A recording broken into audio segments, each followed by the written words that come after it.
Hello दोस्तों, स्वागत है आप सभी का हमारे YouTube channel science GK and JS में। SSC Delhi police constable exam 2023 16 नवंबर के फर्स्ट शिफ्ट का भी एग्जाम खत्म हो चुका है और अब तक मेरे पास मैक्सिमम रियल प्रश्न आ चुके हैं जो एग्जाम में पूछे गए थे। तो शुरू करते हैं आज का वीडियो, देख लेते हैं आज के फर्स्ट शिफ्ट में किस प्रकार के क्वेश्चन पूछे गए हैं जीके एंड जेएस के। लेकिन शुरू करने से पहले यदि आप चैनल पर पहली बार आए तो चैनल सब्सक्राइब कर बेल आइकन ऑन कर लो, ताकि मैं जैसे नेक्स्ट शिफ्ट का एग्जाम खत्म होगा उसका एनालिसिस लेके आऊँगा तो उसको नोटिफिकेशन आप तक पहुँच जाएगा और आप सबसे पहले एनालिसिस देख सकेंगे। और यदि आपको इसका पीडीएफ चाहिए तो मैंने इस वीडियो के डिस्क्रिप्शन में टेलीग्राम चैनल का लिंक दे रखा, आप उसको ज्वाइन कर लीजिए, उस पर आपका पीडीएफ भी मिल जाएगा। तो शुरू करते हैं आज के फर्स्ट शिफ्ट के और देख लेते हैं फर्स्ट शिफ्ट में किस प्रकार के क्वेश्चन थे पूछे गए थे जीके एंड जीएस के। तो आज का फर्स्ट क्वेश्चन जो फर्स्ट शिफ्ट में पूछा गया था, प्रधानमंत्री किस राष्ट्रीय पर्व पर दिल्ली में ध्वजारोहण करते हैं? तो स्वतंत्रता दिवस पर करते हैं 15 अगस्त को, तो स्वतंत्रता दिवस इसका राइट आंसर हो जाएगा। और स्वतंत्रता दिवस के 15 अगस्त के मौके पर कार्यक्रम प्रधानमंत्री शामिल होते हैं लाल किले में। लाल किले से हर वर्ष 15 अगस्त को देश के प्रधानमंत्री राष्ट्रीय ध्वज फहराकर देश को संबोधित करते हैं, तो ये फैक्ट आपको ध्यान रखना है। और देश के प्रथम नागरिक यानी राष्ट्रपति गणतंत्र दिवस समारोह में हिस्सा लेते हैं और राष्ट्रीय ध्वज भी फहराते हैं, तो ये फैक्ट आपको ध्यान रखना है। मतलब 26 जनवरी को कौन करता है यानी गणतंत्र दिवस पर, तो राष्ट्रपति ध्वजारोहण करते हैं और 15 अगस्त पर प्रधानमंत्री करते हैं, तो ये सब दोनों फैक्ट आपको ध्यान रखना, कन्फ्यूजन नहीं होना है। स्वतंत्रता दिवस पर प्रधानमंत्री करते हैं और गणतंत्र दिवस पर यानी संविधान लागू होता है उस दिन राष्ट्रपति अपना ध्वजारोहण करते हैं, तो इफेक्ट आपको ध्यान रखना है। और कहाँ पे करते हैं? दिल्ली में लाल किले पर करते हैं, तो इफेक्ट आपको ध्यान रखना है। और दिल्ली गणतंत्र दिवस परेड में मुख्य तिथियों की बात करें तो फर्स्ट यानी 1950 में जब प्रथम बार मनाया गया था उसकी बात करें तो सुकर्नो इंडोनेशिया के राष्ट्रपति आए थे मुख्य अतिथि के रूप में। और 2021-22 में कोई भी किसी को नहीं बुलाया गया है, मतलब चीफ गेस्ट के रूप में, क्योंकि कोविड-19 के कारण। और 2023 की बात करें यानी इस बार तो 26 जनवरी को कौन आए थे? तो अब्दुल फतेह अल सीसी आए थे जो इजिप्ट के राष्ट्रपति हैं, तो इफेक्ट आपको ध्यान रखने से। नेक्स्ट क्वेश्चन पूछा गया था, ताजमहल स्मारक को प्रदूषण से बचाने के लिए TTZ ताजमहल के चारों ओर कितने वर्ग किमी का एक परिभाषित क्षेत्र है?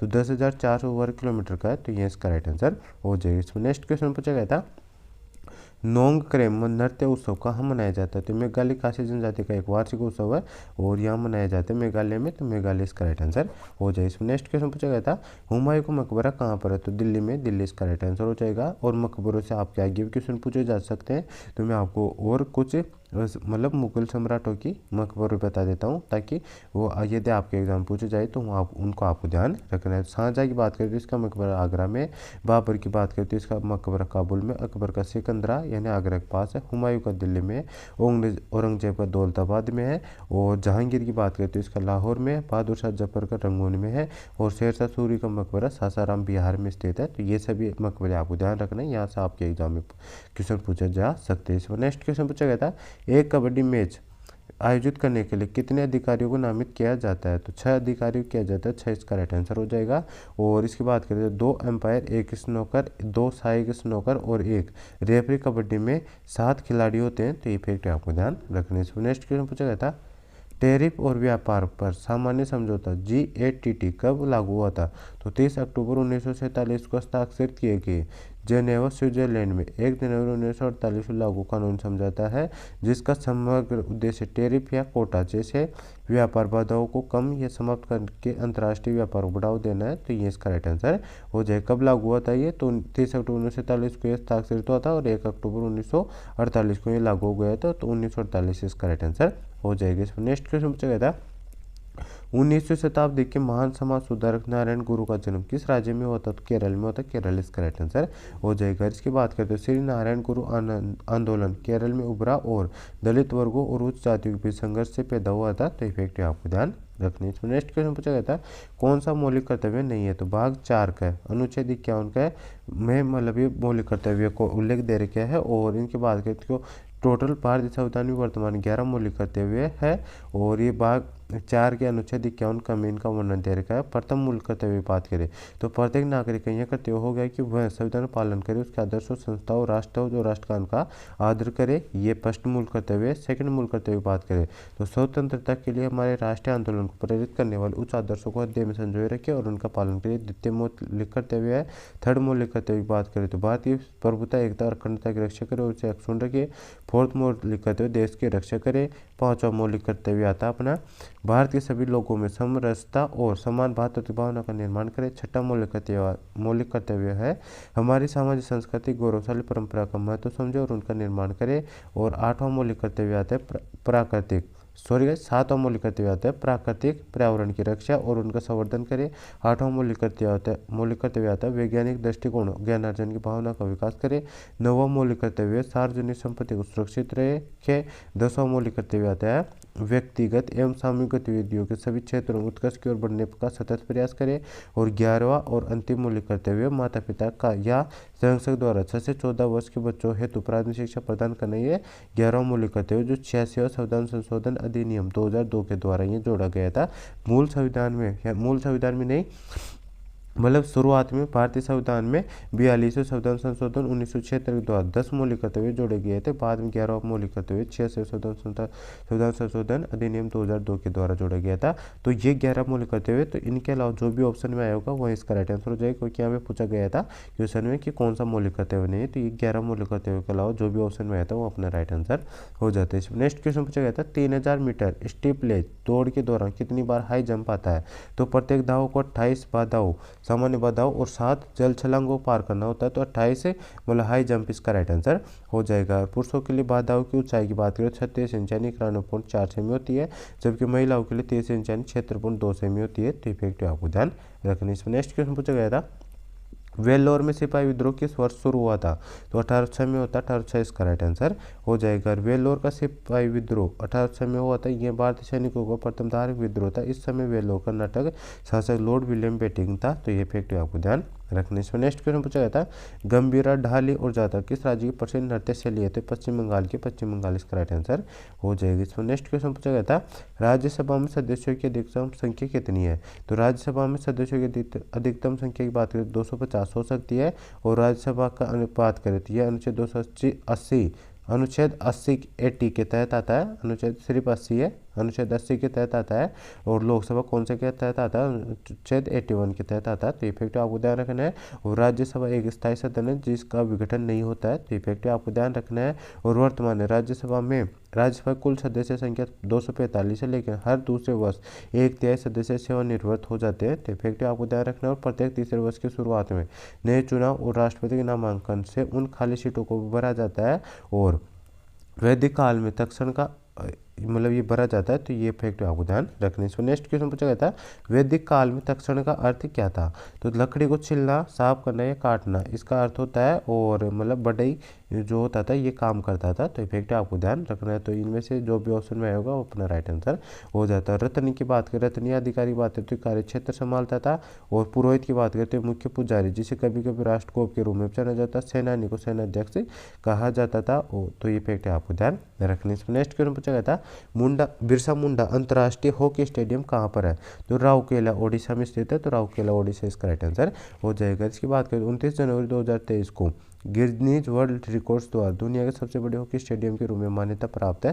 तो इफेक्टिव आपको ध्यान रखना है। इसकी दर्शक क्षमता कितनी है, 20,011 स्थायी सीट है। तो इफेक्टिव आपको ध्यान रखने। इसमें नेक्स्ट क्वेश्चन पूछा गया था इस भारतीय शासक ने इब्न बतूता को दिल्ली के काजी या न्यायाधीश के रूप में नियुक्त किया था। तो मोहम्मद बिन तुगलक ने किया था। तो मोहम्मद बिन तुगलक इसका राइट आंसर हो जाएगा। मोहम्मद बिन तुगलक ने इब्न बतूता को दिल्ली का काजी या न्यायाधीश नियुक्त किया था।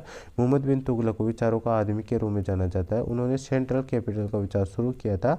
और नामात्र टोकन मुद्रा शुरू करने का भी श्रेय इन्हें दिया जाता है। उन्होंने अपनी राजधानी दिल्ली से दौलताबाद में स्थानांतरित कर दी थी। और उन्होंने किसानों के लिए एक ऋण प्रणाली भी स्थापित की थी। उन्होंने दीवानी कोई नामक कृषि विभाग भी बनाया था। और उन्होंने अकाल पीड़ितों को राहत देने के लिए अकाल संहिता की भी स्थापना की थी। तो इफेक्ट आपको ध्यान रखने। इसमें नेक्स्ट क्वेश्चन पूछा गया था अनुच्छेद 40 किससे संबंधित है। तो अनुच्छेद 40 ग्राम पंचायतों के संगठन से संबंधित है। तो ये इसका राइट आंसर हो जाए। इसमें नेक्स्ट क्वेश्चन पूछा गया था दर्पण अकेडमी ऑफ परफॉर्मिंग आर्ट्स के सह संस्थापक कौन है। तो मृणालिनी साराभाई है। और उनके पति विक्रम साराभाई ने 1949 में अहमदाबाद गुजरात में अकादमी की स्थापना की थी। तो मृणालिनी साराभाई इसका राइट आंसर हो जाएगा। इस बात करें तो मृणालिनी साराभाई को पद्म भूषण 1992 में और पद्मश्री 1965 में मिला था। तो इफेक्ट आपको ध्यान रखना है। इसमें नेक्स्ट क्वेश्चन पूछा गया था नाबार्ड संबंधित गलत कथन कौन सा है? तो नाबार्ड की बात करें तो नाबार्ड फुल फॉर्म होती है national bank for agriculture and rural development bank होता है, और राष्ट्रीय कृषि और ग्रामीण विकास बैंक इसकी फुल फॉर्म होती है, और इसकी स्थापना 12 जुलाई 1982 को स्थापित किया गया था। और national bank for agriculture and rural development एक विकास वित्तीय संस्थान या बैंक है जो मुख्य रूप से भारतीय ग्रामीण क्षेत्र पर केंद्रित है। और नाबार्ड की स्थापना भी शिवरमन समिति की सिफारिशों पर की गई थी, और इसका मुख्यालय मुंबई महाराष्ट्र में है। तो इनके अलावा जो भी कथन दे रखा था और गलत दे रखा था वो इसका राइट आंसर हो जाता है। इसमें नेक्स्ट क्वेश्चन पूछा गया था 5 जगत प्रणाली किसने दी थी? तो सन 1969 में R.H. व्हीटर ने दी थी, तो ये इसका राइट आंसर हो जाएगा। 5 जगत प्रणाली कौन कौन सी है? मोनेरा है, प्रोटिस्टा है, फंजाई, प्लांटिया और एनिमेलिया है। तो ये 5 जगत प्रणाली है, तो ये इसका राइट आंसर हो जाएगा। जीवों के वैज्ञानिक नामकरण की पद्धति द्विपद नाम पद्धति ने के जनक कार्ल लिन्स को कहा जाता है, और कार्ल लिन्स को आधुनिक वर्गीकरण प्रणाली का पिता भी कहा जाता है। तो इफेक्ट आपको ध्यान रखना है। और 3 जगत पद्धति अर्नेस्ट हिक्कल ने 1866 में दी थी, तो इफेक्ट आपको ध्यान रखना है। और सर्वप्रथम अरस्तु ने जीव जगत को 2 समूह वनस्पति और जंतु जगत में बांटा था, तो इफेक्ट आपको ध्यान रखने। इसमें नेक्स्ट क्वेश्चन पूछा गया था एक कबड्डी मैच में कितने अधिकारी होते हैं? तो एक मानक कबड्डी मैच देख रहे हो आमतौर पर 7 से 8 मतलब 7 से 8 या 6 अधिकारी होते हैं। तो ये क्वेश्चन मैंने ऊपर भी करवाया है, तो इनमें से मतलब 6 ऑप्शन दे रखा था, तो 6 इसका राइट आंसर हो जाता है। इसमें नेक्स्ट क्वेश्चन पूछा गया था आप गर्लफ्रेंड के लेखक कौन है? तो चेतन भगत है, चेतन भगत इसका राइट आंसर हो जाएगा। और इस उपन्यास की बात करें तो आप गर्लफ्रेंड के लेखक चेतन भगत है। यह उपन्यास ग्रामीण बिहार, नई दिल्ली, पटना और न्यूयॉर्क पर आधारित है, और यह एक बिहारी लड़की की कहानी है जो उस लड़की का दिल जीतने का प्रयास करता है जिसे वह प्यार करता है। और यह चेतन भगत की 6 उपन्यासों में से एक है। और अन्य 5 उपन्यासों की इनकी बात करें तो point someone, one night at call centre, 3 mistakes my life, 2 state और रेवोल्यूशन 2020, ये मतलब इसके 5 और उपन्यास है। तो इफेक्ट पे आपको ध्यान रखने। इसमें नेक्स्ट क्वेश्चन है मोहम्मद बिन तुगलक ने इब्न बतूता को दिल्ली का नियुक्त किया था, तो काजी या न्यायाधीश नियुक्त किया था, तो ये इसका राइट आंसर हो जाता है। इसमें नेक्स्ट क्वेश्चन पूछा गया था रिक्त स्थान भारत के राष्ट्रीय आर्केस्ट्रा के संस्थापक है, तो रविशंकर इसका राइट आंसर हो जाएगा। रविशंकर की बात करें तो रविंद्र शंकर चौधरी एक भारतीय संगीतकार, सितार वादक और संगीतकार थे। उन्होंने भारत के राष्ट्रीय आर्केस्ट्रा की स्थापना की थी, तो इफेक्ट आपको ध्यान रखने। नेक्स्ट क्वेश्चन पूछा गया था स्वतंत्रता के समय भारतीय राष्ट्रीय कांग्रेस के अध्यक्ष कौन थे? तो JB कृपलानी थे, JB कृपलानी इसका राइट आंसर हो जाएगा। JB कृपलानी की बात करें तो 1947 में भारतीय राष्ट्रीय कांग्रेस के अध्यक्ष थे। कृपलानी से पहले कांग्रेस के अध्यक्ष 1940 में जवाहरलाल नेहरू थे। कृपलानी के बाद पट्टाभी सितार में 1948 और 1949 कांग्रेस के अध्यक्ष थे। 1950 में पुरुषोत्तम दास टंडन INC के अध्यक्ष थे, और उसके बाद 1951 जवाहरलाल नेहरू INC के अध्यक्ष थे, तो इफेक्ट आपको ध्यान रखने। नेक्स्ट क्वेश्चन पूछा गया था भारत में उपराष्ट्रपति चुनाव में कौन भाग लेता है? तो संसद के दोनों सदनों के सभी सदस्य निर्वाचित और मनोनीत एकल और मतलब निर्वाचित और मनोनीत दोनों सदनों के सदस्य भाग लेते हैं, तो ये इसका राइट आंसर हो जाएगा। और इसका चुनाव एकल संक्रमणीय मत प्रणाली मत द्वारा अनुपातिक प्रतिनिधित्व प्रणाली के आधार मतदान के माध्यम से करते हैं, तो इफेक्टिव आपको ध्यान रखना है। और राष्ट्रपति चुनाव की बात है, राष्ट्रपति चुनाव संसद दोनों सदनों के लोकसभा और राज्यसभा और राज्य विधान सभाओं के केवल निर्वाचित सदस्य राष्ट्रपति चुनाव के लिए इंटर इलेक्टोरल कॉलेज के सदस्य होते हैं, तो ये फैक्ट आपको ध्यान रखना। और भारत के राष्ट्रपति और उपराष्ट्रपति पदों के लिए चुनाव लड़ने वाले उम्मीदवार भारतीय रिजर्व बैंक 15,000 रुपये की जमा राशि सुरक्षा जमा राशि जमा करनी पड़ती है, मतलब जमानत राशि जमा करनी पड़ती है, तो फैक्ट आपको ध्यान रखने। इसमें नेक्स्ट क्वेश्चन पूछा गया था बिरसा मुंडा अंतर्राष्ट्रीय हॉकी स्टेडियम कहाँ स्थित है? तो ये ओडिशा भारत में स्थित है, तो ये इसका राइट आंसर हो जाए। इसमें नेक्स्ट क्वेश्चन पूछा गया था तुंगभद्रा नदी किसकी सहायक नदी है? तो कृष्णा नदी की, कृष्णा इसका राइट आंसर हो जाए। इसमें नेक्स्ट क्वेश्चन पूछा गया था यह मतलब और यह कर्नाटक एवं आंध्र प्रदेश बहती हुई आंध्र प्रदेश में एक बड़ी नदी कृष्णा में मिल जाती है, तो इफेक्ट आपको ध्यान रखना है, मतलब तुंगभद्रा नदी से मिल जाती है कृष्णा नदी में, तो इफेक्ट आपको ध्यान रखना है। इसमें नेक्स्ट क्वेश्चन पूछा गया था मुराद अली खान निम्नलिखित में किस खेल से संबंधित है? शूटिंग से संबंधित, शूटिंग इसका राइट आंसर हो जाएगा। मुराद अली खान शूटिंग से जुड़े हुए हैं। मुराद अली खान एक भारतीय लेखक निशानेबाज जिन्हें भारत को विश्व शूटिंग मानचित्र पर लाने का श्रेय दिया जाता है। वह उत्तर प्रदेश के मुजफ्फरनगर के हैं, और उन्हें 1996 अर्जुन पुरस्कार से सम्मानित किया गया, और मैनचेस्टर कॉमनवेल्थ गेम्स में स्वर्ण पदक जीता था इसने, और यह 7 बार भारत के राष्ट्रीय चैंपियन भी रह चुके हैं, तो इफेक्ट आपको ध्यान रखने से। नेक्स्ट क्वेश्चन पूछा गया था बेटी बचाओ बेटी पढ़ाओ किसके लिए है, तो बालिकाओं को संरक्षित और सुरक्षित करने के लिए बनाई गई योजना है, तो ये इसका राइट आंसर हो जाएगा। और बेटी बचाओ बेटी पढ़ाओ योजना महिला एवं बाल विकास मंत्रालय, स्वास्थ्य मंत्रालय और परिवार कल्याण मंत्रालय और मानव संसाधन विकास मंत्रालय की एक संयुक्त पहल है। और बेटी बचाओ बेटी पढ़ाओ योजना की शुरुआत 22 जनवरी 2022 को की गई थी, जिसे निम्न लिंगानुपात वाले 100 जिलों में प्रारंभ किया गया था, तो ये फैक्ट आपको ध्यान रखने से। नेक्स्ट क्वेश्चन पूछा गया था मध्य मंडल की ऊंचाई कितनी है, तो 50 किमी से 80 किमी के बीच होती है, तो ये इसका राइट आंसर हो जाएगा। मध्य मंडल को मेसोस्फीयर कहा जाता है, समता मंडल के ऊपर स्थित है, वायुमंडल की तीसरी परत है और 50 किमी से 80 किमी के बीच यह फैली हुई है, तो ये इसका राइट आंसर हो जाएगा। और यह अंतरिक्ष में प्रवेश करने पर इसी परत में उल्कापिंड जल जाते हैं, ऊंचाई बढ़ने के साथ तापमान फिर से घटता है, तो ये फैक्ट आपको ध्यान रखने से। नेक्स्ट क्वेश्चन पूछा गया था 1929 के कांग्रेस अधिवेशन की अध्यक्षता किसने की थी, जवाहरलाल नेहरू ने की थी और लाहौर अधिवेशन में की थी, लाहौर में होता है ये अधिवेशन, तो ये फैक्ट आपको ध्यान रखना है। और अधिवेशन में कांग्रेस पूर्ण स्वराज का घोषणा पत्र तैयार किया गया था, पूर्ण स्वराज को कांग्रेस का मुख्य लक्ष्य घोषित किया गया था, तो ये फैक्ट आपको ध्यान रखना है। और प्रथम अधिवेशन बम्बई में 1885 में उमेश चंद्र बनर्जी ने की थी इसकी अध्यक्षता। और 28 दिसंबर 1885 को भारतीय राष्ट्रीय कांग्रेस स्थापना बम्बई के गोकुलदास संस्कृत तेजपाल संस्कृत महाविद्यालय में की गई थी, तो ये फैक्ट आपको ध्यान रखना। कांग्रेस के प्रथम महासचिव कौन थे, A.O. ह्यूम थे, तो ये फैक्ट आपको ध्यान रखने से। नेक्स्ट क्वेश्चन पूछा गया था सम्राट हर्षवर्धन किस वंश से थे, तो वर्धन वंश, जिसे पुष्यवती वंश के रूप में जाना जाता है, तो ये इस वंश से संबंधित है, तो ये इसका राइट आंसर हो जाएगा। और उन्होंने 606 से 647 ईस्वी तक उत्तर भारत पर शासन किया था और राजधानी कौन सी थी, कन्नौज शहर था, तो इफेक्ट आपको ध्यान रखना है। और इनके समय चीनी यात्री हेन शाह ने हर्षवर्धन के समय दौरा किया था और हर्ष ने 3 संस्कृत नाटक लिखे थे, नागानंद, रत्नावली और प्रियदर्शिका, तो इफेक्ट आपको ध्यान रखना है। और संस्कृत कवि बाण भट्ट ने उनकी जीवनी हरिश्चरित्र लिखी थी और उन्हें नर्मदा के युद्ध में चालुक्य वंश के दक्षिण भारतीय सम्राट पुलकेशिन द्वितीय ने हराया था, तो इफेक्ट आपको ध्यान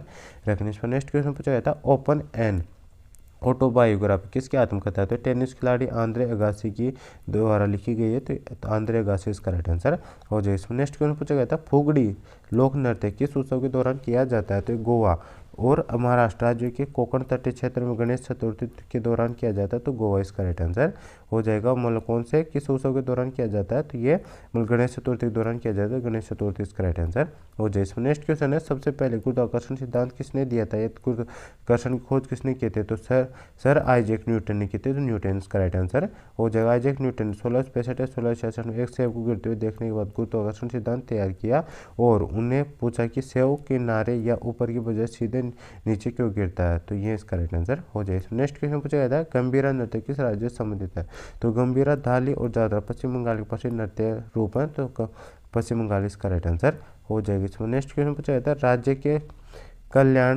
राज्य लोगों के कल्याण को बढ़ावा देने के लिए एक सामाजिक व्यवस्था सुनिश्चित करेगा या राज्य के नीति निर्देश सिद्धांत के यह मतलब राज्य किस नीति निर्देश सिद्धांत के किस अनुच्छेद में ये इसका वर्णन दे रखा है, तो अनुच्छेद 38 में दे रखा है, तो अनुच्छेद 38 इसका राइट आंसर हो जाएगा। अनुच्छेद 38 में राज्य लोगों कल्याण को बढ़ावा देने के लिए सामाजिक व्यवस्था सुनिश्चित करेगा इस प्रकार को उल्लेख दे रखा है, तो अनुच्छेद 38 इसका राइट आंसर हो जाएगा। और राज्य के नीति निर्देश सिद्धांतों से संबंधित अनुच्छेद की बात करें तो अनुच्छेद 36 से लेकर 51 तक दे रखा है, तो अनुच्छेद 36 से लेकर 51 इसका राइट है, ये भी आपको ध्यान रखना है। और अनुच्छेद 39 की बात करें तो राज्य द्वारा पालन किए जाने वाली नीति के कुछ सिद्धांत दे रखे। अनुच्छेद 39 में समान न्याय और निःशुल्क कानूनी सहायता दे रखा है। अनुच्छेद 40 ग्राम पंचायतों का संगठन दे रखा है। अनुच्छेद 41 में कुछ मामलों काम शिक्षा सार्वजनिक सहायता का अधिकार दे रखा है। अनुच्छेद 42 में काम की उचित और मानवीय स्थिति है और मातृत्व राहत के लिए प्रावधान दे रखा है। अनुच्छेद 43 श्रमिकों के लिए जीवन निर्वाह मजदूरी आदि के बारे में बता रखा है, तो इफेक्ट आपको ध्यान रखने से। नेक्स्ट क्वेश्चन पूछा गया था जनगणना 2011 सबसे ज्यादा अनुसूचित जनजाति किस राज्य में निवास करती है, तो सबसे ज्यादा अनुसूचित जनजाति की बात करें तो 2011 जनगणना के मध्य प्रदेश में भारत में सबसे अधिक जनजातीय आबादी है, तो मध्य प्रदेश इसका राइट आंसर हो जाएगा। 2011 जनगणना के अनुसार भारत की कुल जनजातीय जनसंख्या का उत्तम प्रतिशत वाला राज्य केंद्र प्रदेश मिजोरम 94.4% और लक्षद्वीप मतलब 94.8% है, तो इफेक्ट आपको ध्यान रखना है। यहाँ पे अनुसूचित जनजाति पूछा गया था, तो यहाँ पे मध्य प्रदेश होगा इसका राइट आंसर। तो 2011 ईस्वी के जनगणना के अनुसार देश में अनुसूचित जनजाति एसटी व्यक्तियों की कुल संख्या 10.43 करोड़ है और देश कुल जनसंख्या का 8.6% है। तो परसेंट में पूछे या मतलब संख्या में पूछे तो आपको ये दोनों ध्यान रखना है। संख्या में 10.43 करोड़ है और प्रतिशत में 8.6% है ये टोटल जनसंख्या का, तो इफेक्ट इफेक्टिव आपको ध्यान रखना है। और इसके बाद बात करें जनसंख्या जनगणना 2011 के अनुसार देश में अनुसूचित जाति कुल जनसंख्या 20.14 करोड़ है और जो देश की कुल जनसंख्या 16.6% है। तो इफेक्टिव आपको ध्यान रखना 2011 जनगणना के अनुसार भील भारत का सबसे बड़ा आदिवासी समूह है जो भारत की कुल अनुसूचित जनजाति आबादी का 38% है। तो इफेक्टिव आपको ध्यान रखना है। इस बार नेक्स्ट बात करें तो 2011 जनगणना के अनुसार नागालैंड राज्य में अनुसूचित जाति की जनसंख्या 0 है। उसके बाद अरुणाचल प्रदेश में मतलब सबसे कम जनसंख्या है। तो ये भी आपको ध्यान रखना है। इसमें नेक्स्ट है अपना सबसे अधिक SC यानी अनुसूचित जाति उत्तर प्रदेश में, फिर पश्चिम बंगाल में है। और इसके बाद बात करें 2011 की जनगणना तो पंजाब राज्य में देश के सभी राज्यों में अनुसूचित जाति की आबादी प्रतिशत सबसे अधिक है। तो इफेक्टिव आपको ध्यान रखना है। तो फ्रेंड्स ये था आज के फर्स्ट शिफ्ट का full paper analysis. I hope आपको वीडियो पसंद आई। वीडियो पसंद है तो वीडियो को लाइक कर देना, चैनल सब्सक्राइब कर बेल आइकन ऑन कर लेना ताकि मैं जैसे आपको नेक्स्ट शिफ्ट का एग्जाम खत्म होगा और उसका एनालिसिस लेके आऊँगा तो उसका नोटिफिकेशन आप तक पहुँच जाएगा और आप सबसे पहले एनालिसिस देख सकेंगे। तो फ्रेंड्स मिलते हैं नेक्स्ट वीडियो में, तब तक के लिए जय हिंद जय भारत।